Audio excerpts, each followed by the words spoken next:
And by the way, this will be being broadcast on YouTube as well.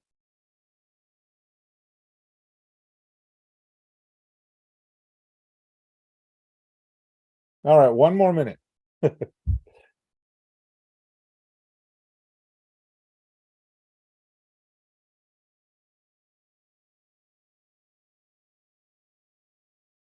So before we, while we're waiting, Berké, you are not in the US right now, right?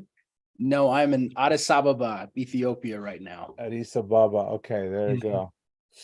All right. Well, welcome everyone. We'll get started. This is JJ Richa. I am with Pismo Ventures. We are not based in Pismo, California. We are based in Irvine, California.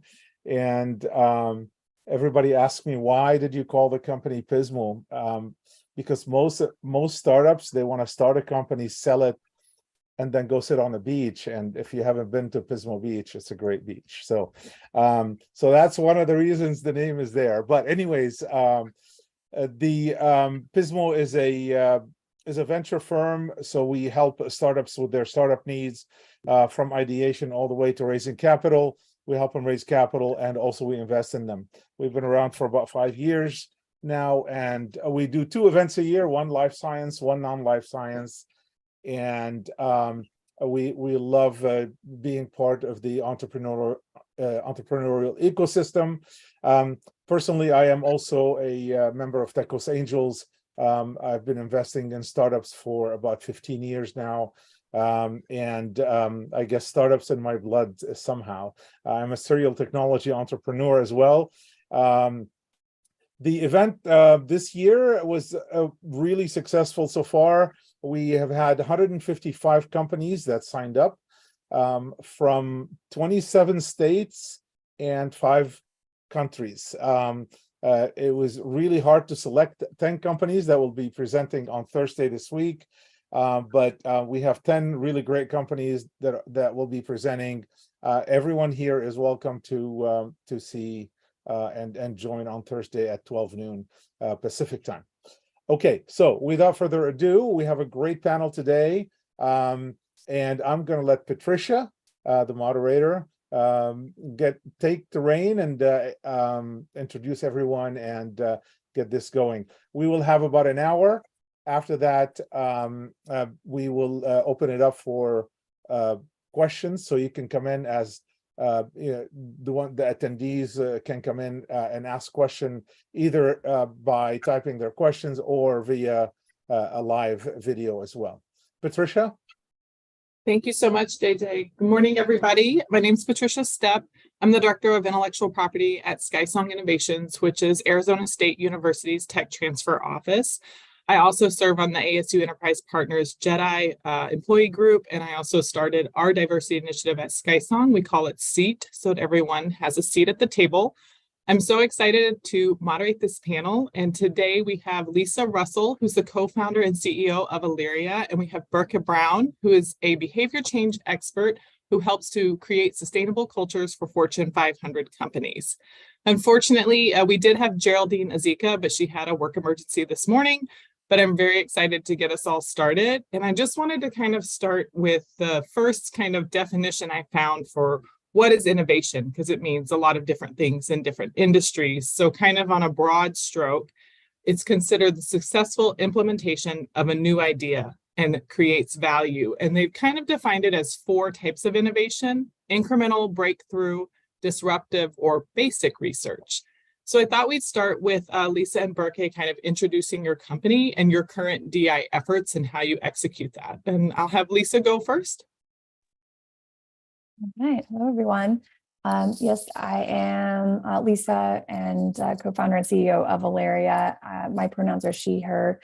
And very specifically at Aleria, what we do is work with other organizations to measure inclusion. And more specifically, we're looking to understand what are the day-to-day experiences and behaviors that could be shifted to drive better business performance, better outcomes, better impact.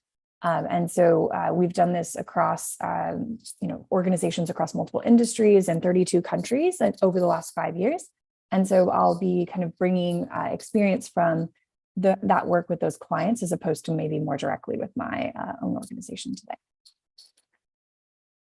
Beautiful. Well, excellent. My name is Berké Brown. My business is BBI Consulting. And truly at the end of the day, the goal is how do you create a world that's tied to a personal vision of mine. So a lot of the things that I do is based on the individual experience, then being able to share that vision in a way that people are enlisted and want to be a part of it. So I want to start off by just mentioning my vision. It says, I envision a world where boundless imagination and creativity are applied to life itself, where the very art of living is mastered and evolved as each individual is empowered to express their unique greatness in the world. And the part that's the most important is the unique greatness. A lot of times what happens is we're looking for people that are like us, that are as motivated as us, or think the same way that we do. But in my work in diversity and inclusion, you realize that the unique greatness, the other person's definition of greatness actually adds to yours. And so what we're always looking for is understanding what specific values people hold, why they hold to them, why they care about them, and then from there be able to matriculate people in. So we're always looking for individuals that are open, that are willing to express their opinions. I'm going to talk a little bit about human-centered approach, and that's something that's extremely important to me. So we're always making sure that we create a space where everybody feels like they belong. One of the first things that I say whenever anybody joins the company, or if I do any work in diversity and inclusion, there's this great quote. It says that diversity is being invited to the party, and inclusion is being asked to dance. But belonging, which is the most important thing, is seeing your favorite food on the menu and hearing your favorite song on a playlist, and allowing to create a space where everybody feels absolutely included and important and valued with their own perspective and their own culture that's brought into the work that we do. Thank you, Berké. I really like those. Those are good examples. I think we could build off that. And I think the first question I wanted to add was kind of, why does building a diverse ecosystem stimulate innovation? I try to implement that in our company too, to just show that faculty also prefer to have diverse people working with them as well. And I'm just interested on both of your perspectives on that question. You can go ahead first. Sure. Yeah. So I think that a few things that come into like when I think of innovation and just kind of like expanding upon the definition that we've already brought in.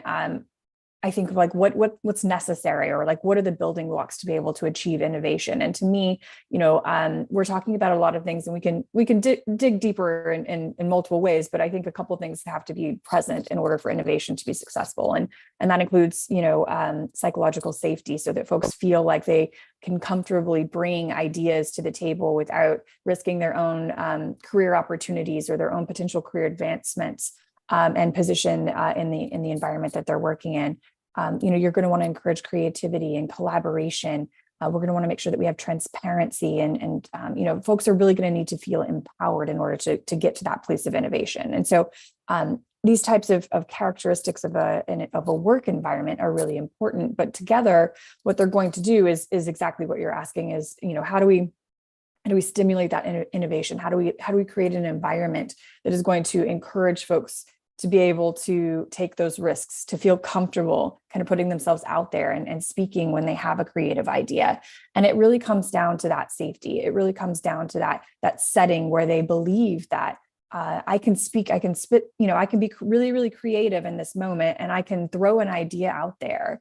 And I know that it will land in a way that's not going to cause a backlash, or cause, me to be disrespected, or to cause me to, get off the track that I'm on for my career. And so it's all about being willing and open to hearing folks' ideas, being careful with feedback, making sure that we're celebrating losses and risks that are taken whenever possible, even if they don't work out, and being very thoughtful in the way that we are, I guess, participating in those like group dynamics. That's the thing that first comes to mind for me.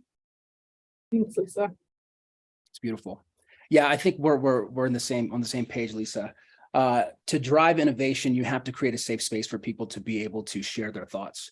And really, there's a great TED Talk. I just loved it, but they were talking about the idea of genius. And people used to believe that, genius is, I'm a genius, they're a genius, this person's a genius. But back in the day, it was considered to be a ghost, a geist, something that would possess people. And so what would happen is, as opposed to seeing it as this person, because they own the business, they know the way. Yes, they understand the vision, but the pathway is not always clear. And so understanding that genius is this constant traveling thing. And so I want to make sure with everybody they understand that nobody owns the genius, the innovation. The innovation is an energy that comes together when we collaborate. And when we're aligned in values, this new type of frequency, there's a book, Think and Grow Rich. It says, when two minds come together, a third mind is created. And so creating an environment where people feel safe enough, as Lisa was saying, to be able to share their ideas, and to, when a quote unquote failure occurs, literally we clap. We celebrate that, because what we're saying is that the ability to take the risk, the ability to think of the most off the wall idea, once that worst idea, quote unquote, is created, we then can work through all of the creative ideas to get to some type of thing that we can all agree on. So that's something that's extremely important to me. And then also I do work in procedural justice when I'm doing diversity, equity, inclusion work with, municipalities, with city government. Procedural justice really just talks about some of the most important elements to empower individuals, groups of individuals, or an organization to feel that they can provide input, but also that they have a voice. And so kind of the four tenets of that are voice, respect, trust, and fairness. And if we really take the time to understand that when a person, not when we think that they've heard them, but when they've felt that they've been heard. And that really is, when you're having conversations, you have to ask, do you feel like I heard you? Right? Being able to create that space, the trust, where an idea, there's no such thing as an idea. Respect, everything that you're saying, I respect. Even if you have a different perspective, I respect your humanity. And if we can honor people respecting humanity, then we can say, okay, the issue is not between us, but it's on the wall, and we're going to get to resolution. And the last thing is fairness. And this kind of, this is where you're avoiding anything favoritism, where you're clearly explaining why you're doing what you're doing, even if it goes against what somebody wants to have happen. Having a clear understanding of this is what's happening, this is the transparency, and this is what we believe is fair. Let's talk from that space. So kind of holding those four tenets is extremely important, and creating a space for people to feel safe enough to be able to express their thoughts is so powerful. And it's about building that culture first and foremost, right? I can use all the science. I can put all, people have to believe it, and I have to be a living example of it. I think if I can add, Patricia, one more note, just on fairness. I think one thing that we're kind of, dancing around a little bit here, but I just want to make sure that we're saying pretty pointedly is, like, particularly on that note of fairness, I was like, let's just make sure we call it what it is. Particularly in, like, if you're in a work setting, oftentimes due to, systemic racism, systemic biases, all the things that exist in our society currently that are causing various systems to be unfair.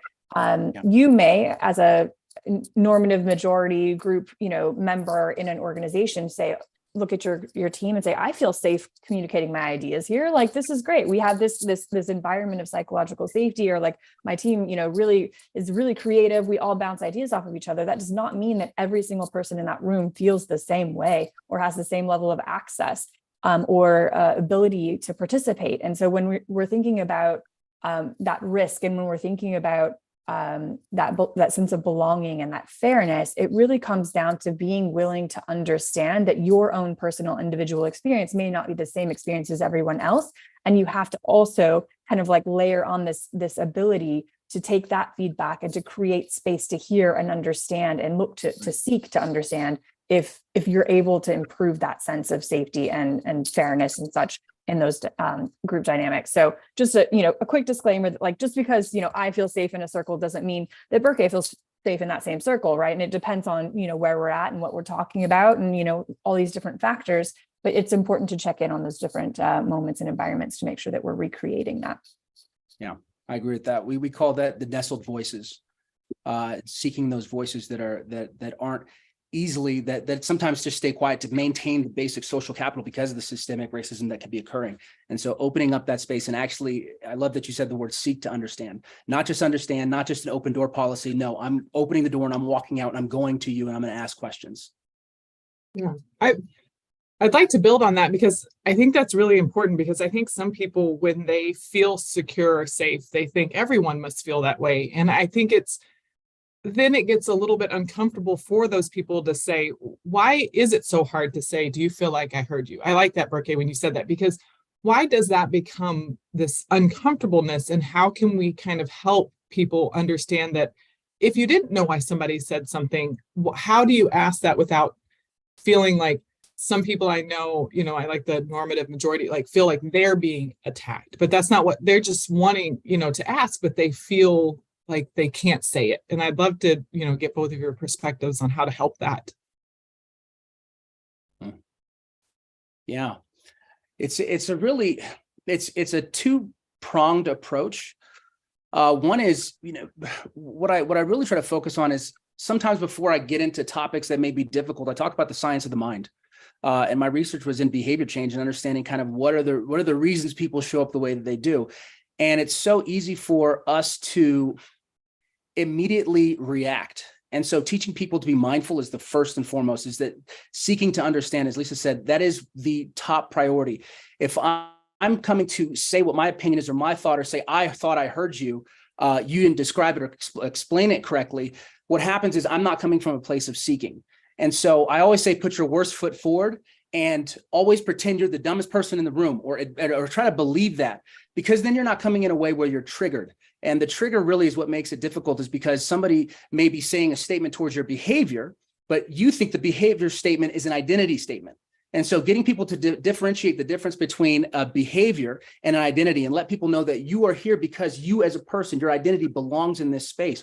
But not all our behaviors are reflections of the values that we hold and the people that we want or claim to be. And so first coming in and understanding that everybody who speaks in terms of behavior, not in terms of character, not in terms of identity.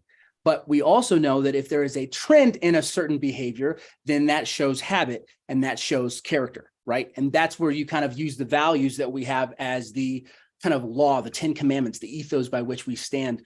And so first kind of saying, okay, it's behavior related and it's not identity related. That lowers a little bit of the waterline so people are able to communicate. But at the same time, we have this idea of, hey, when you did this, I felt this. What I would appreciate next time is that when this happens, you do this. And having just a very basic process on how to, okay, when this specific behavior occurred, I had this experience. And when I had this experience, it made me feel, think, do, say, blah. What I would appreciate to feel safer in this space is this.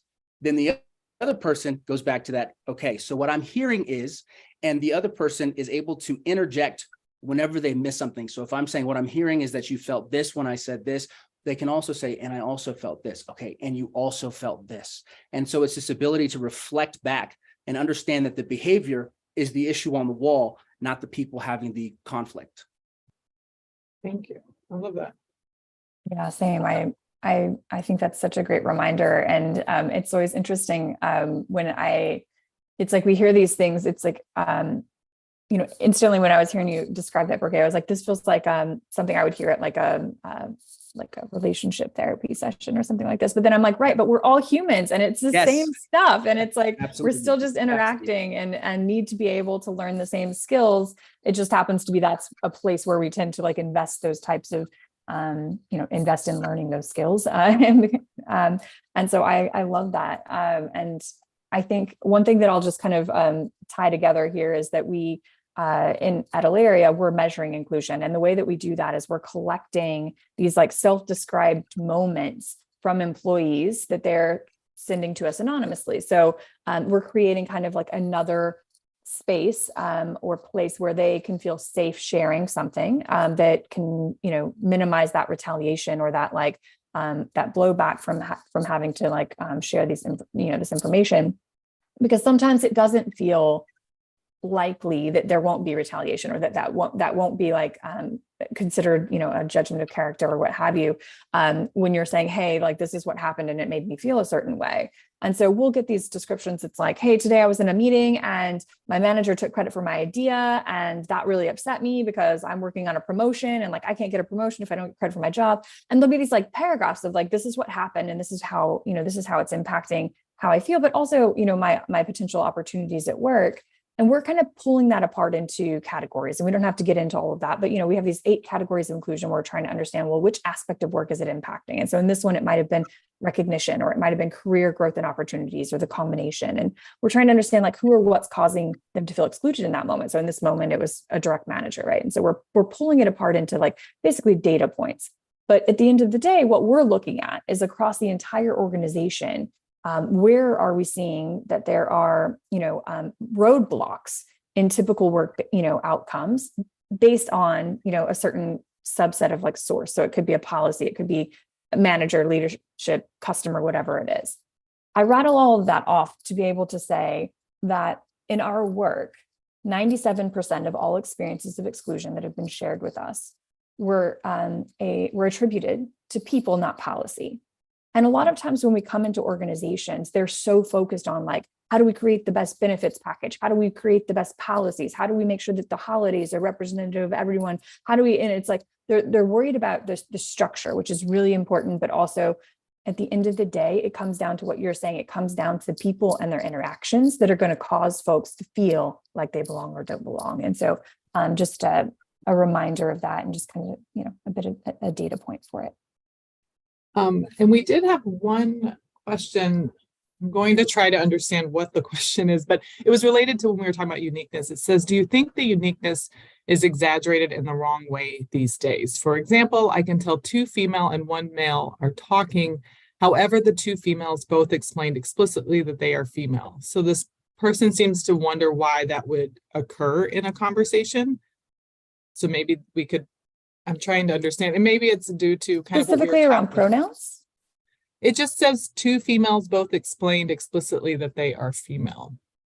I wonder if it's trying to understand why those women felt the need to say that in the conversation. It's kind of how I'm reading this question. I think, go ahead. Maybe they can jump in and clarify. That's fine. Yeah, that would be great. I will say the problem is they asked it as anonymous. So if you could ask the question again or clarify in the Q&A, that would help. Yeah, I don't know if I'm answering this correctly, but I'm happy to take a stab at what I can link it to. That would be great. Assumptions here. So if it's not right, that we'll just reroute us. But I will say that I, as an example, when introducing myself, acknowledged my pronouns as she, her. And Patricia, I haven't renamed myself in this Zoom, but if you were to go into my work Zoom, you would see that my pronouns are on my name as well. And that is less to do with making sure that you understand my identity in my case, and more about creating a safe space so that others feel comfortable sharing their pronouns so that folks aren't making assumptions about their identity. And so a lot of times as an ally, it's in an effort to say, I'm creating the practice and the comfort around I'm acknowledging my pronouns so that if someone else feels comfortable sharing their identity, and it might not be in an assumed identity or the identity that folks are assuming to place on them, that they have that ability to do that and to put that out into the group if they want. And so it's more about, again, just creating that comfort for other folks as an ally. I think that might be some of that. Yeah, it's great. I guess the semi-ambiguity of the question really actually is empowering because it gives multiple dimensions to how we can respond to this. And I love that perspective. And it is so true to be able to say, I care about this, and if anybody else cares about this, it's creating that openness to be able to have that conversation. What I a lot of times things that I look for is when somebody is repeating something or saying something, there's so much implicit conversation that's occurring in every single conversation, right? When a person is saying something, I try to take note. And this is where it's the seeking first to understand. It's this idea that out of the overflow of the heart, the mouth speaks. And so it's this thought that if someone is mentioning that, then I want to take that into consideration because maybe that is something that's important to them. And as you engage in the conversation more, as you start to kind of almost gain a 3-dimensional image of the individual as best as you can. And the best way to gain a clear understanding of who people are is by turning off your assumptions, right? You just take note of certain things. And it could be a question that you could ask, or it could be, this, if somebody is mentioning that, that's important to them. And so my excavation would be, okay, why is that important? And how can I address this conversation in a way where I really honor that? Because if this is something that you're proud about, I want to talk more about that. Because if I want you to express your unique greatness in the world, if I want you to be able to master and evolve, I want to be able to tap on the thing that you care about the most. And what I care about, this is what I say, I'm not passionate. I'm passionate about people's passions. So when I see somebody that's passionate about something that I don't care about, As soon as I know that they care about it, I care about it. And I'll listen to it through their ears. A song that I never would have listened to, as soon as they talk about it the way I talk about a song that I love, all of a sudden I feel that connection. And secretly, at the end of the day, all that I'm trying to do in my entire life's, not even work, just my mission here, is to connect. Because at the lowest common denominator, everybody wants to feel valued. Everybody wants to love and be loved. And if I can find a way to tap that, to resonate, to ring that bell to where it's harmonic throughout the entire organization or the person that's sitting by me at Starbucks, then I'm doing the thing that I'm meant to do, the reason that I'm here. And so kind of just listening to those implicit statements that may be coming and tapping on it and being able to find out where we have that connection really is a powerful way to really connect with people on a human level. Yeah, no, I think those are really good points, because I think even in my job, I kind of think about that. Whenever somebody is saying something that you're like, well, maybe I, present that way as well, but why don't I feel the need to say it? Well, maybe you don't need to say it, and you need to listen, like Berké saying, like, why is that person needing to hear that? And, kind of when I talk to my faculty, sometimes there are issues that come up, from certain faculty repeatedly, and you're like, oh, there's a common denominator here that I'm hearing. I've never experienced that. Why are you having this issue? And then you're right, you get that perspective that you, like you said, the song you never heard of, like, I'd never even thought of that. And like you said, it's kind of taking away that presumption that you have, because maybe you identify the same, but you don't need to do that. And just realizing that everybody's journey is different and everybody's feelings are different. And you don't have to acknowledge everybody all the time, but just when somebody points it out to you, maybe ask them why, because I think it is very important to some people, and some people feel things more than others do. But yeah, Lisa, I agree with you. When I took a diversity class about why you do the pronouns, and like you said, it's not for me, it's just so that other people can feel okay to talk about something that maybe they didn't think it was okay to talk about. So to move on from that, I would like to kind of ask another thing about that I have had a hard time struggling to do our diversity initiative of what helps, what works to stimulate innovation, but what's just performative? What's that DEI kind of performative stamp? And how can we kind of delineate those two, or help to identify when you are doing something performative that is just checking a box?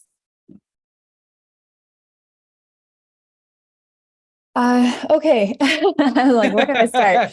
Right. Sorry, I need help too. Yeah, no, it's great. I've been in the space of measuring inclusion and outcomes of DEI work for 5.5 years. And the roots of how we look at it are in behavioral sciences, but also in complexity science. And so we created all these nerdy looking simulations that remind you of like Sims games, or like Roller Coaster Tycoon, if aging myself here, but where it's like these little folks walking around the screen, and it's like, oh, click on one and it's like, oh, this one's thirsty, or this one really wants to ride a ride. Well, in the work environment, it might be like this person got passed over for promotion 3 times. This person's, satisfaction in their work is low. This person, whatever it might be. Right. And so we kind of like played out these simulations to understand, like, how do we build truly diverse organizations, and what are the actual levers of change that are going to impact that level of diversity, but also increase the potential outcomes of the business. And so just know that, like, a lot of what I'm talking about has been rooted in trying to figure out how to both create more diverse, work environments, but also do so in a way that's going to empower folks to do their best work. And thus hopefully encouraging business leaders to invest in this, because it's a win-win all around. And so when we look at organizations, what we found is that we were trying to understand what those levers of change are, or could be. And, a lot of the things that exist in society, we'll just now, but like, particularly if we were looking at this space 10 years ago, the default was unconscious bias training and things like this. And the reality is that those solutions were developed with discrimination lawsuits in mind, and an attempt for a legal team to avoid having to deal with that, right? So it's like the actual intervention was for a completely different reason. Those things were not created with the outcome of a better work environment in mind. And so we can't actually expect that by plugging this quick training in, that outcome will arrive.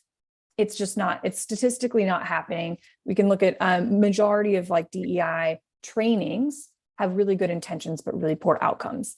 They're increasing the they're increasing awareness, but also increasing that that sense of defensiveness in an organization. Folks, it's back to what Berké was saying about identity. Folks hear this and it's out of context and they're just talking. So they just put all this stuff on me and this is how they see me. And it's all this guilt.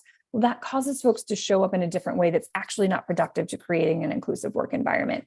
And so the very first thing to get to the actual answer to the question that I would say that's very performative is often a lot of the trainings that we're seeing deployed by default aren't having the outcomes that they're intending to have. And so be very careful about required trainings and trainings that are throwing folks into a room to just learn about themselves and then just like dropping them back in a work environment without getting to talk about it.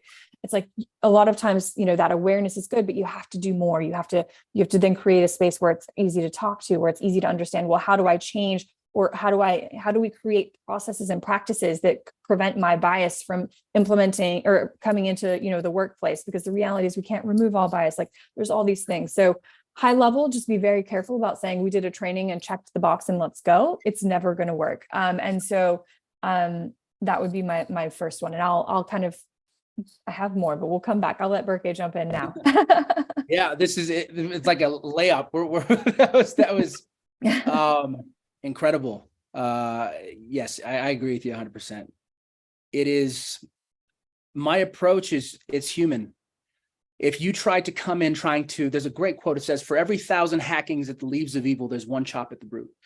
And so many people are spending so much time trying to hack these evil leaves, not understanding that the root issue is human.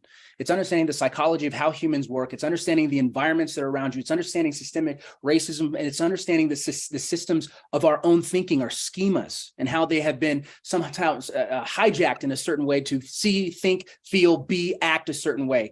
Divisiveness is the easiest way to kind of control thought in a lot of ways. And so the approach that I care about the most, and this ties the research that I did at Berkeley was on self-efficacy and behavior change, but it was rooted in intrinsic and extrinsic motivation. It was understanding what extrinsic motivation, which is the motivation to do something because of reward or punishment, and what intrinsic motivation is, which is to do something because of a passion, creativity, satisfaction in the action, not the outcome, but the action itself. It's being tied to something that's bigger than yourself.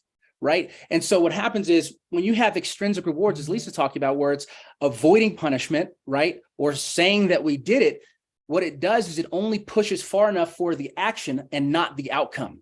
And when people are focused on the action and not the outcome, then they're not focused on what matters the most.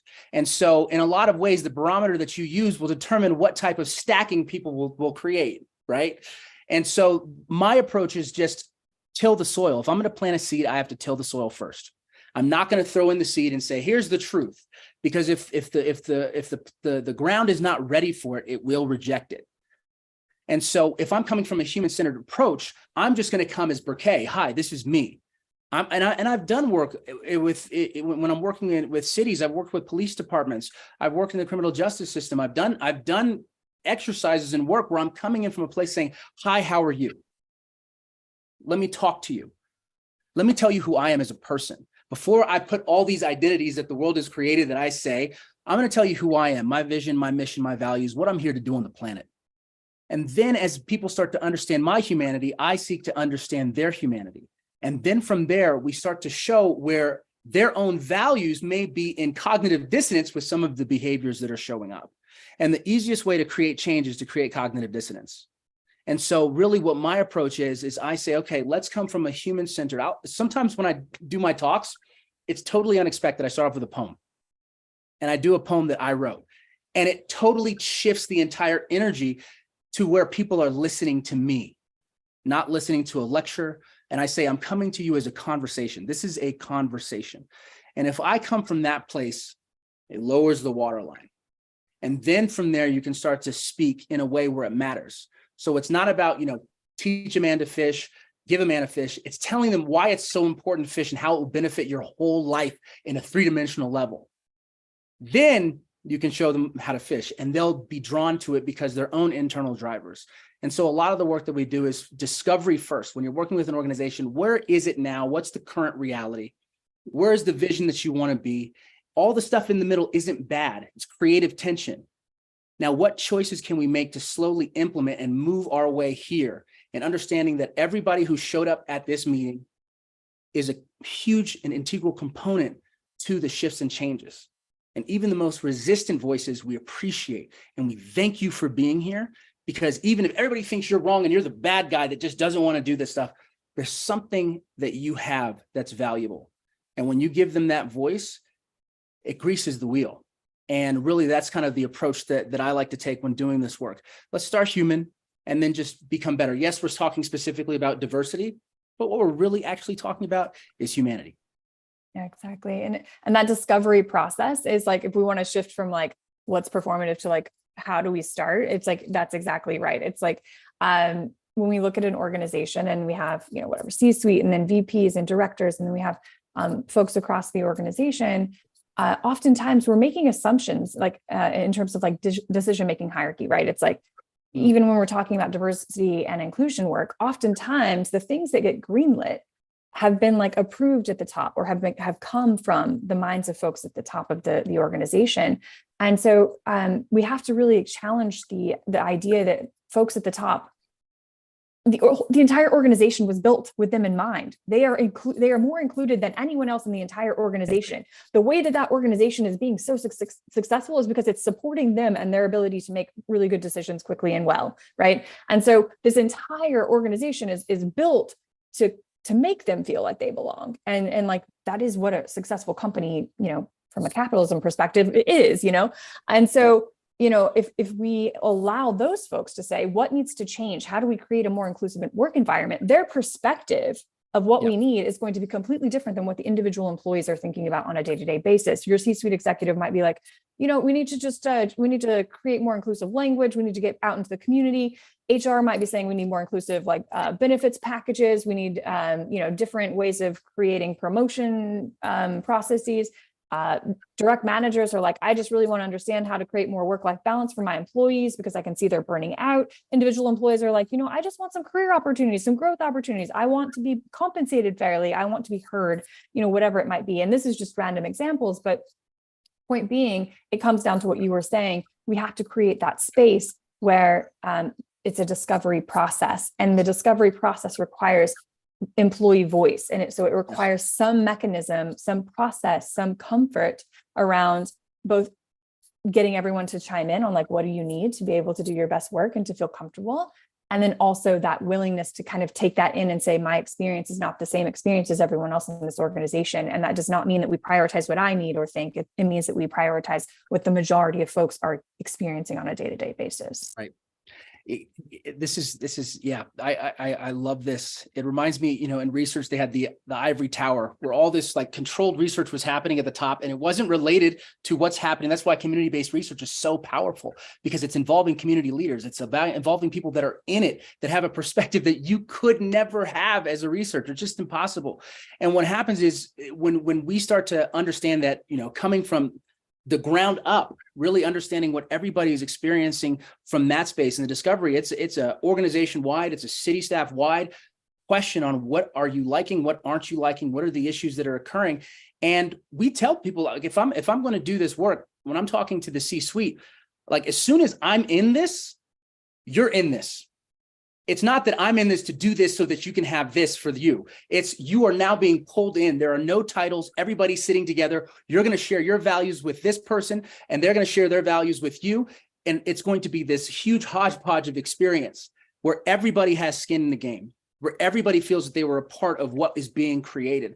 And that voice really does just make all the difference. When you involve people, there's a quote, I love quotes, obviously, but it was saying, speak it to me, I'll forget, teach it to me, I may remember, involve me, and I'll never forget. It's this idea that when I'm involved in the process, I understand the process, I'm a part of it, and I feel integral. And when that happens, again, cognitive dissonance to go in the opposite direction that I've already pointed to.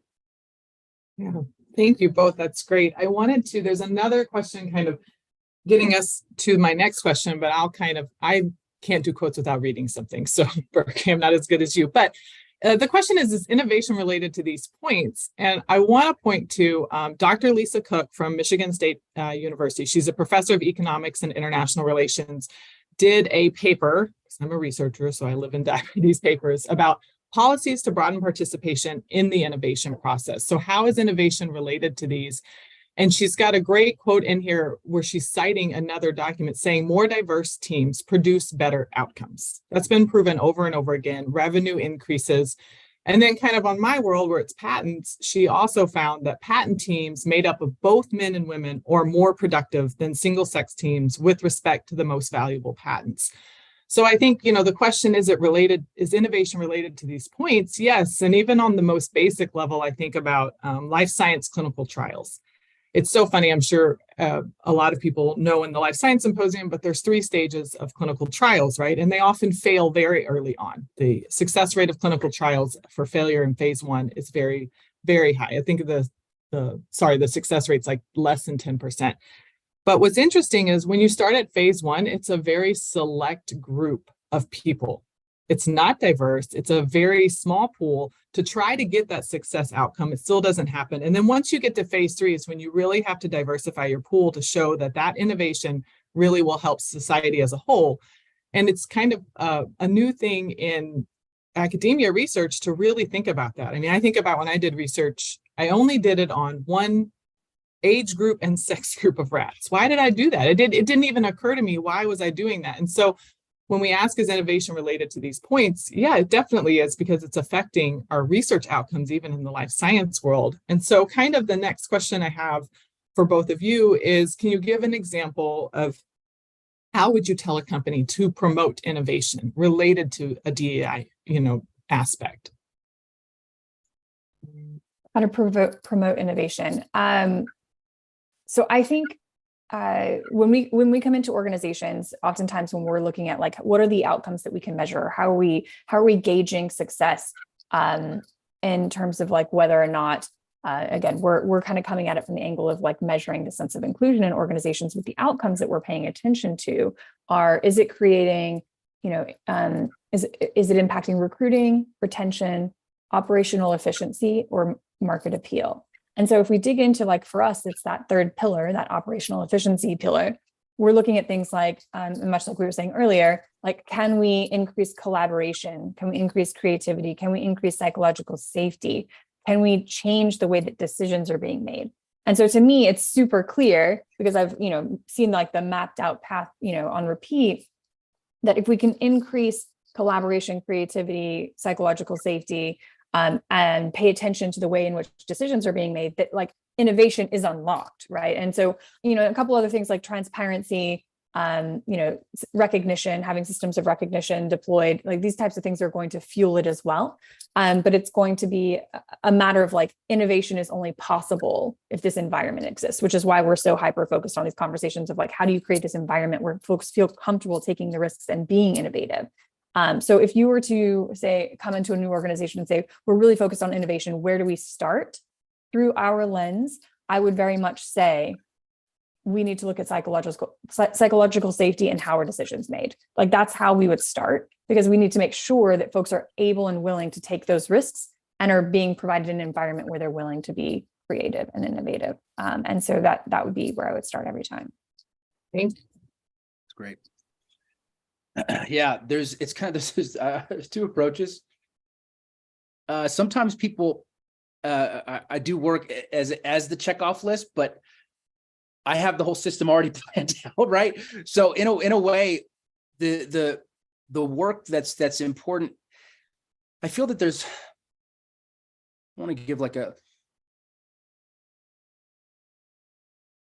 sometimes you have to display to people how important this is before they know it. And there's an advantage. The way that I look at it is New Year's. Gym memberships shoot through the roof January 1, right? And some of the work that I did was trying to understand, why do people have such a difficult time making legitimate change when New Year's comes? Everybody's excited. They start off with something called uninformed optimism. They don't know what it's going to take. Then they move into informed pessimism. They're sore. They're not getting the weight loss that they want. The results aren't happening. After the informed pessimism, they get to crisis of meaning. And they say, can I do this? I don't know if I'm capable of doing this. Then they miss a gym session. They eat something that's unhealthy and they lapse. Then they self-deprecate and then they relapse. And that's like the story of every year for a lot of people. But there's certain things that can be done to stop a person from hitting crisis of meaning and be able to push up beyond it. I think a lot of times what happens is when people begin to do work in diversity, equity, inclusion, they're looking at the topical things. And so it's an unformed optimism. My work is to guide them through informed pessimism and through that crisis of meaning where they start to realize that diversity, equity, and inclusion is about integrity. And when you look at integrity, it's about wholeness. And if your organization doesn't have wholeness, it won't work. If I want to win the NASCAR race and I say, the best way for me to do this is not to have a pit stop, I'm just going to skip all the pit stops. The car will break down. It's inevitable. And just because you still are increasing in profits, that doesn't mean you don't even understand the opportunity cost. You don't even understand what you're losing because you're so busy thinking that profitability is a good thing. But if you start to do the pit stop and take the time to really look at what's going on, to really understand why is there such a high turnover rate? How do we, without rewards and punitive action, how do we inspire people to be engaged? And the truth is, if you even look at millennials and younger, they're more inspired to work for a less paying job if they feel that it's tied to something greater than themselves. So if I'm a CEO, I need to understand that the incoming onslaught of workers have a different mindset than get a safe, secure job and keep working there till you get your retirement. It's a different mindset. And so what I let them know is that this pit stop is one of the most important things that you have to do to really see how important it is to make those shifts. And that integrity is integral to the success of a business, of an organization in any way, shape, and form. And lastly, the thing that I want to do is I always tell them, you're looking at your business wrong, possibly. I don't speak that directly, but I say that most people think of an employee, a department, and an organization, right? What I say is, let's take a step back and try to have a different perspective. Let's look through a different lens. Let's say that the employee is the cell, the department is the organ, the business itself is the organism. If the cell isn't working for the organ and the organ isn't working for the body, they all die. The body doesn't feed itself to feed the organs, to feed the cells, it dies. The truth is that the cell works just as hard to keep itself alive, which keeps the department alive. The organ is keeping the body alive. And so what you start to realize is that this symbiosis is what creates beautiful organizations. And this is where it goes beyond just profitability. This is where it goes to enjoyment, where people actually are intrinsically motivated to go to their work. And then you ask the question, if people are intrinsically motivated to go to your work, do you think they'll work harder? If they're working for a paycheck or if they're working because they love the place they work at, what do you think will create the better and more sustainable results? The answer is obvious and it's easy. So if you can just shift your perspective, not by 100%, by 3%, then all of a sudden in 1 year and 2 years and 10 years, it's a whole different organization. Those type of perspectives is really what get people to start to take a second to listen a little bit longer. And so that's kind of the approach that I take for people to understand that this is not actually about just equity and inclusion. Those are words that we use to describe community, right? All it is another word for health. And so being able to shift that perspective allows people to engage in a different way. Why in the world would I spend time to help people in darkness learn how to feel around to get to where they're trying to go when I can say, flip this switch, turn on the light, then you'll understand how it makes sense in your business. I love that. We use the health analogy a lot in our work too. And particularly like on the side of just like how to understand what to do within the context of an organization, like specifically with your group of employees, what needs to change. A lot of times we'll talk about the idea of like when folks go to the doctor's office, and a lot of times you'll fill out the same piece of paper every single time. And you're like, haven't I filled this out every single time I've been here? And it has like a long list of like symptoms, with check boxes, and you're like reading them. And I'm like, half the symptoms, I'm like, I don't even know what this means. I've never even heard of this word. And so, but like, it's a very like memorable experience, right? But like the genius in that is that, the doctor themselves is trying to understand, like, what are the symptoms that we're seeing here? Like, what are you experiencing? And from those symptoms, we can come up with a custom diagnosis for your organization or your department. And then with that diagnosis, we can then measure the outcomes because we know from your doctor visit, like what the baseline was. And so it's very much what you're saying, like it's you really need to think about it in that way, and then understand what are the symptoms that we're experiencing, and like what is this custom diagnosis, because every single group of organizations or group of individuals is going to need a different intervention or a different focus to be able to get the outcomes that they're looking to achieve. Yeah. It's interesting because, the work that I do is there's the diversity, equity, inclusion work, and there's also just the consulting that I do. When I'm working with a business, the story is the same, right? Yes, there are more currents that are pushing against in the diversity, equity, inclusion, and unconscious biases that are occurring. But again, it is about that culture. It's about understanding the symptoms, and any business, any organization, any family, like, wouldn't you want to know what's going on so that you can get the diagnosis and figure out what you can do to become more healthy? So the same mechanism is utilized whether you're trying to help a business build just a stronger culture in general, or if you're working with a city to implement more of a inclusive environment. Thank you both. I love that health analogy. I haven't heard that one, so I was like furiously taking notes for me for later. Okay, so I have a couple pointed questions. The first one for Berké. The question was, what does intentionality look like in promoting diversity? Which probably kind of builds on the checkbox in the performative we had earlier. But I think it's clear that I'm like human-centered in the way that I show up in the work that I do. The most important intentionality, I say that, I'm the prototype of what I want to create in the world. And so anytime that I'm out of integrity, I almost create this idea that the whole world is suffering because of it, right? And it's not a martyrdom thing. It's just this idea that allows me to continue to be intentional, to be the person that I need to be, want to be, was born to be, to create the impact that I came here to create.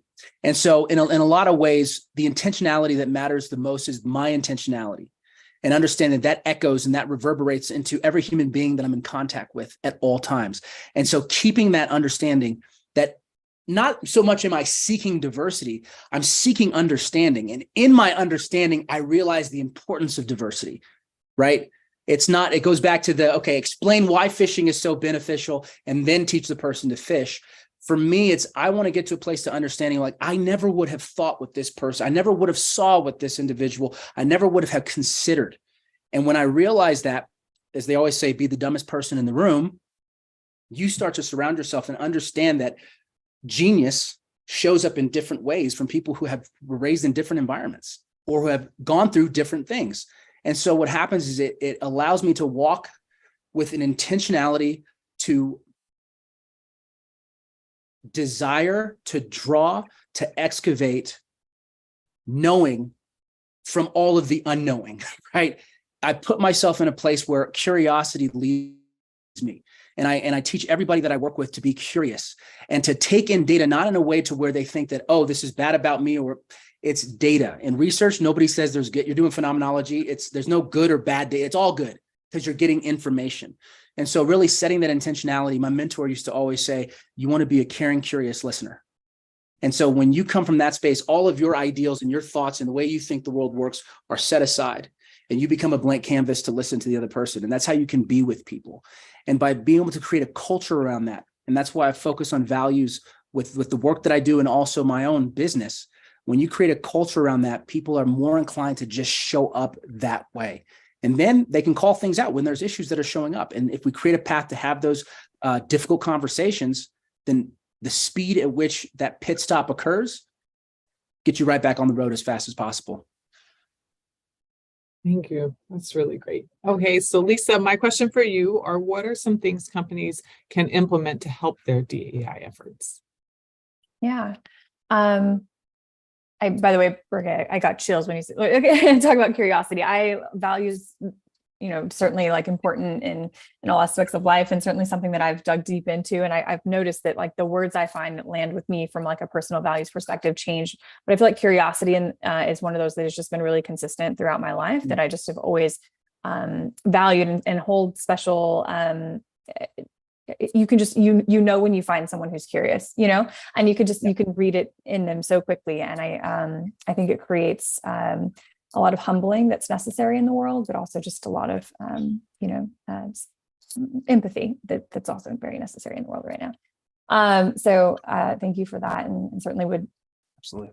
support the idea of, if you, when you're thinking about what can you do after this panel discussion, and if you're like, where do I start? I think that the first thing from a personal level is just be hyper aware of whether or not you're being curious with other humans. And also it's as simple as oftentimes when we're in workshops with organizations and with individual employees, certainly we're working on things at a systems level, an organization level, or a department level almost always, but we have to speak to the humans in the room, as you've implied many times. And it's what we'll tell them is just if you could just every single day, once a day, think, what is one thing I can make to make one person feel just a little bit more included today?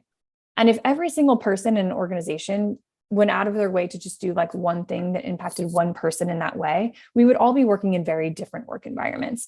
It's that intentionality, to the point of your question, that's going to drive that multiplier effect in an organization. So individually, that's where I would start. Now, when we're talking about a company level, a whole different thing, I can speak for hours about it. Happy to share resources. But I'll give you kind of some of the key takeaways, the biggest things that we're seeing in organizations, I'd say in the last year and a half. Again, we look across what we call the 8 categories of inclusion. And so we're understanding and measuring how is the company doing as it relates to respect, recognition, workplace interactions, work-life balance, and now compensation and benefits, the list goes on.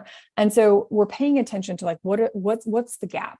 And some of the gaps that we're really seeing right now, and the biggest areas that have potential impact that's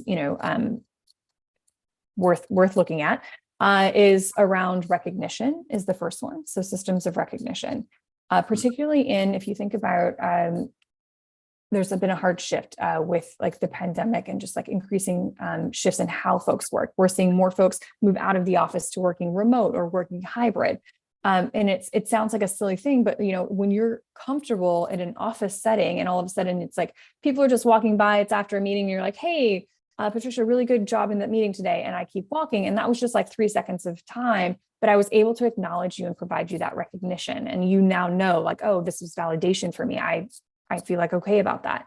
Now, move that setting. We had a Zoom call, we hung up, we all went back to our lives at home because we're working from our desks and, in our own places. You no longer get that quick interaction. We now have folks that are feeling they're lacking that recognition. They're lacking that validation. They aren't feeling that sense of contribution, that sense of value. They aren't being acknowledged, and they aren't comfortable in the fact that yes, I'm contributing to the mission of this organization.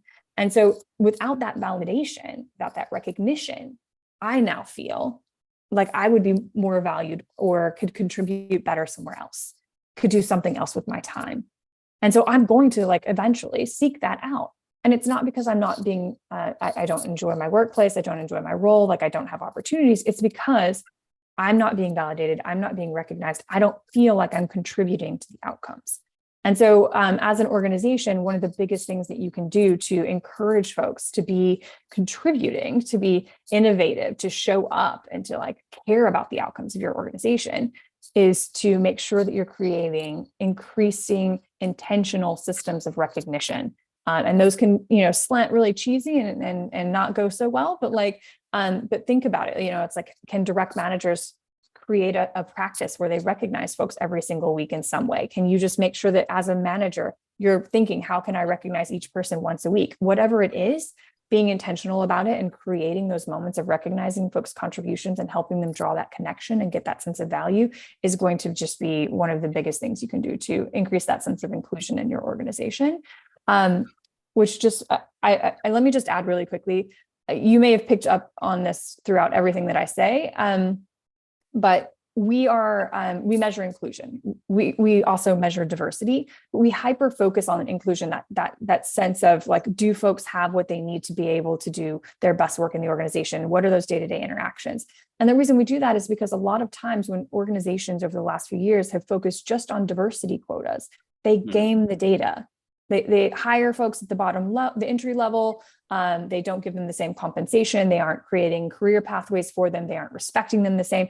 And so it's one of those things where we don't allow or encourage folks to only have diversity quotas without paying attention to the day-to-day experiences of employees, which is why it's not that I don't feel that diversity is the outcome we're reaching for. It's that I want you to work for inclusion so that you can achieve diversity and retain it. My mentor, one of them, he said, appreciation is the currency of the universe. And it is the truth. And this is the funny thing. I always say the most cliche things are the deepest truths, but we just throw the baby out with the bathwater.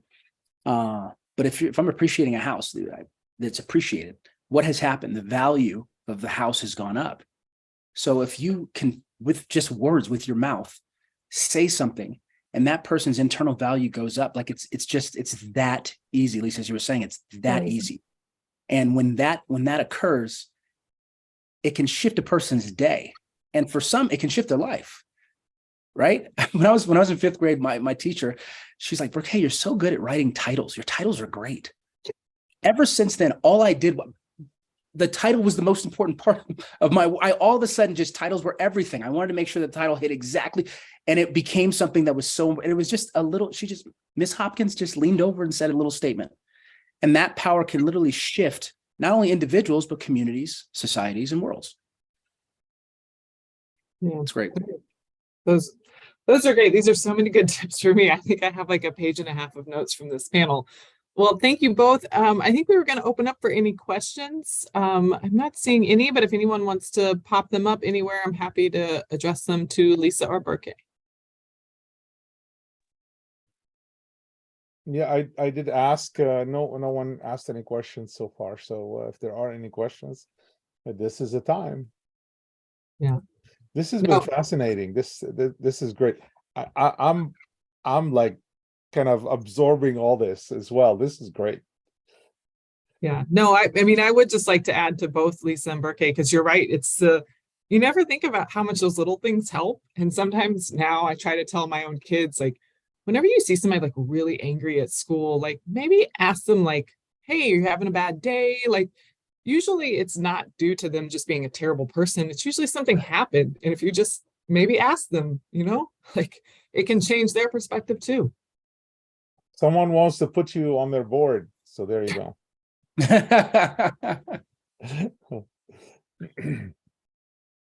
But yeah, no, I think it's really important. I like the health analogy too, because I've noticed now on health forms, when you go to the doctor, there's questions more about your home life. It says, are you having a hard time paying your bills? Like, wow, I've never seen that question before. Or like, do you feel safe at home? All these little things of asking, why would they ask that? Well, because that affects your health, right? Once you're stressed, it affects it. And you're right. Like if nobody is telling you you're doing a good job at work, then your self-doubt will come in that you're not doing a good job and that your worth goes down. You don't become as productive. I always believe in that. If you really love your job, it's not a job, right? It just becomes like, yeah, I don't mind doing that. I don't mind hopping on tonight. I don't mind getting up early for something, as long as, everybody is giving me that I'm providing value. So I do think that's really important. And I think we don't think about just that little, like, great job, like just something very small can really have an impact on somebody. I like the title thing. That's very, I like that. And like something small, but like specific, right? Sorry. Go ahead. Yeah. No, I feel like the ability to take into consideration, because there are so many complexities that are involved in the way individuals are. And first off, I take that as everybody has loved something, everybody has lost something, and everybody's afraid of something. So if I get cut off, loved, lost, and afraid, you just got to understand that every human being, in science, like in research, they found out that individuals, whenever they do something wrong, they blame it on the circumstance. But when somebody does something wrong, you think it's personal and they're doing it because they're maliciously, and that's their intent. It's just the way our brains work. So before I say, okay, this person's bad, I got to understand my brain is triggered to work this way. My hindbrain is like, it's always trying to put schemas together and create separation. All this stuff is it's a part of our human experience. And then you take into account, as you were talking about, Patricia, these complexities, they have such a massive effect on the way that individuals show up. And so if I come in with that understanding, if I come in aware of that, then all of a sudden it creates, as Lisa was saying, more compassion. more empathy. And that, it's the story of the kid. There's this kid with a jacket on, and the cloud goes up to the sun. And he says, I bet you I can get this kid to take his jacket off. And the sun's like, all right. So cloud goes over to the kid and just blows and blows and blows the wind as much as he can. And the harder he blows, the tighter that kid holds his jacket. Cloud starts coughing, goes back to the sun. This kid's not taking off his jacket. Sun's like, let me try. Sun goes in and just starts to warm. And as the kid starts to feel the warmth, he takes off his jacket. Now, I'm not saying it's this easy all the time, but if I start with that, right? If I start from that place, then what happens is I've tilled the soil enough to be able to have the real conversations.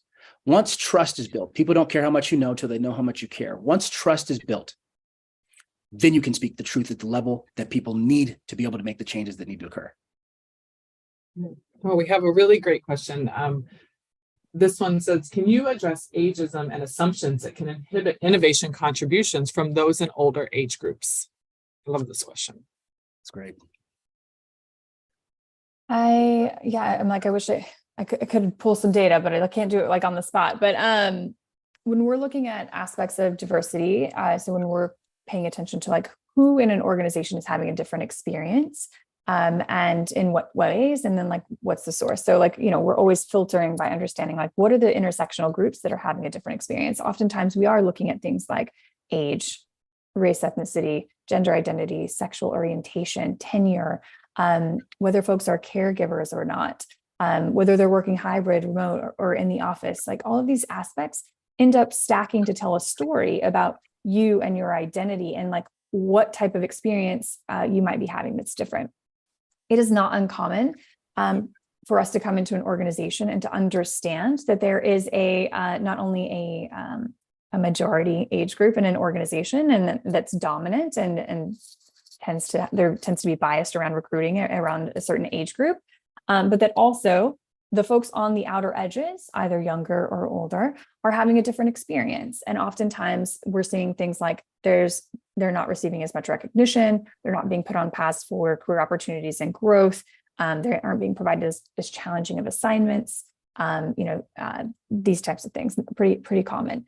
But regardless of like the actual group, whether it is related to age or any other demographic group or subsection of intersectional identities, the reality is that it tends to be that there is some normative majority context, and then folks on the outliers or of a different identity are going to have a different experience if there's not intentionality around creating the same experience. And so while I can't, without looking at data, speak specifically to how is ageism in an industry impacting the ability to be innovative, I can tell you that in every single organization, we are seeing that, particularly as it relates to the younger and older employees in an organization. And it tends to be around access and respect and recognition, just as we've been talking about today. So it doesn't surprise me, and certainly happy to kind of dig into that and share resources around ages.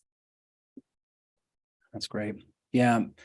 There's, I did a talk on kind of bridging the millennial gap. I think that it's environment is not just what surrounds you, it also is the era that surrounds you, it's the time that surrounds you. And I think that what happens is, if I look at my father and his father, it's you need to work, you need to get paid, get a job. So very much almost kind of extrinsic. If I looked at the pathway from extrinsic motivation, extrinsic is I need to, right? And then as you start to move towards intrinsic, it's kind of my values, I have to. And then when you get to intrinsic, I want to. And what we've kind of seen is this process of movement from need to have to want to. And I think it's important to just take into account the value system that individuals have, and also understand that I just did a talk for the planning commissioners of Cal Cities, and there was so many new planning commissioners that were coming in, right? And they have such bold and great ideas. But I was telling them how important it is to those that are leaving, how important it is to learn from them, to be able to create an environment where conversations are occurring. As soon as you realize someone is different, you should immediately turn the exclamation mark into a question mark, because this person has knowledge that you don't have.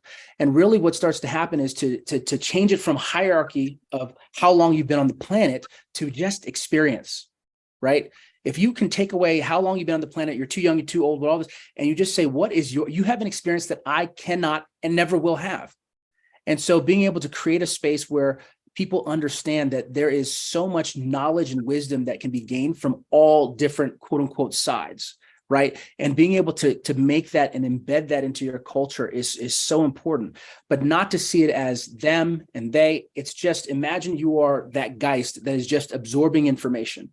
And any place that you have a question mark, you go and scoop up as much information as you can. And so it kind of goes back to that perspective shift. Well, thank you both. Yeah, I think it's a great question. And before we end, I'll just note that one of the things that I have noticed with, if you want to say the older population, I feel like I'm right in the middle, is that they have data. I come up from an engineering perspective. They have so much more data than the rest of us. And I find it fascinating because they actually see cycles and repeated events happening. And having that perspective is so interesting to me. Like now, when I talk to my dad on the phone, he's like, oh, well, I have, 50 years of data for you. And it's just, you're like, wow, I didn't think about that. This has probably happened 2 or 3 times before, right? In society. So I think it really kind of also helps taper that kind of when you're younger, this need to like, I'm going to change everything. It's going to happen immediately. And their perspective is to help you, kind of be more realistic about that and understand all the different things coming at people. And I think that to me has been the most beneficial, is understanding all this information that they have. And they've seen it from so many levels, even if they've never moved around, even if they're in one location, they've still been watching it and absorbing it. And that information is so valuable. Well, the definition, the popular definition of old is 73 years old. So you guys are not even close. So, well, thank you all very much. This has been absolutely fascinating. Lisa, thank you so much. Berké, thank you. Patricia, thanks so much. This is you guys are experts in your field. That's really great. Would love to have you anytime. This is it educates the public, it educates everyone about this subject, which is a very important subject. Any last words from anyone? Oh, just thank you for yeah. Thank you. It's great to meet Berké and Lisa, and I really enjoyed this. This has been one of my favorites. So I feel like as a moderator, I just get to learn things and get to ask questions that I wanted answered. So thank you both. Yeah, thank you all so much. All right, well, everyone, we have more today all day long, and you guys are welcome to attend the rest of the meetings as well. We have other expert panels and webinars. So please stay on. We'll start again at 10 a.m., which is in about 15 minutes. Thank you all very much and have a great